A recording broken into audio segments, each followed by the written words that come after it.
This is Business Week Armenia, CivilNet's weekly economic digest. Here's what's making headlines in Armenia this week.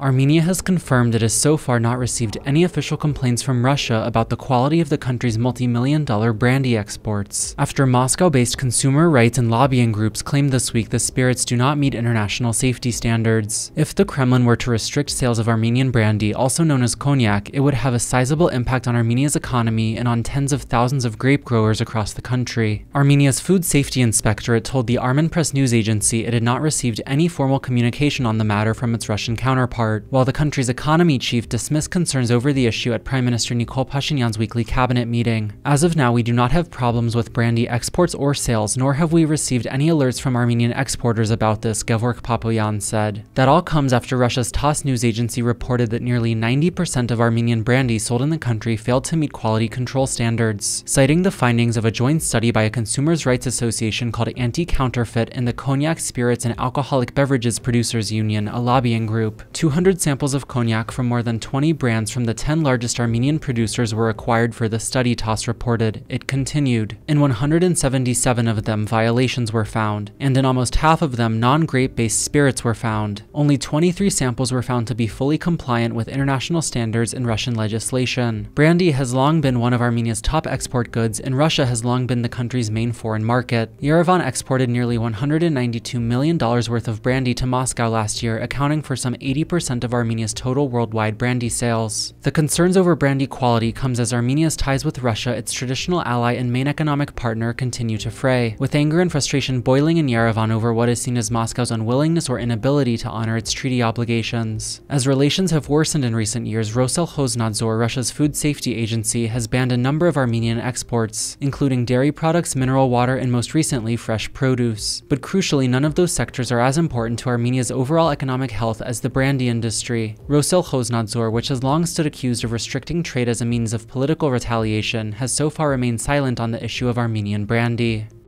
The United States confirmed to CivilNet this week it is studying a request by Armenia to reach a deal that would allow Washington to transfer civil nuclear technology to Yerevan and pave the way for the United States to design and build a new nuclear power plant in Armenia to replace the country's aging Soviet-era facility. CivilNet first broke the news after receiving exclusive written comments from a State Department spokesperson. The U.S. government does not share details of the negotiation process, but we can share that the State Department is giving Armenia's request for a 123 agreement the proper attention and due consideration, the spokesperson said, without providing any other details, including a timeline. Under federal law, the U.S. government must sign what are known as Section 123 agreements before it can export nuclear equipment or materials to other countries. It marks the first time either Armenia or the United States has publicly confirmed Yerevan is pursuing a Section 123 agreement with Washington. Negotiations typically stretch on for years. Armenia's economy relies heavily on nuclear power. Metsamor, the country's sole nuclear power plant, meets some 30% of the country's total energy needs. It will have to be decommissioned and replaced by 2036. For more information, you can find our full report up now on our website at civilnet.am or through the link in the video description below.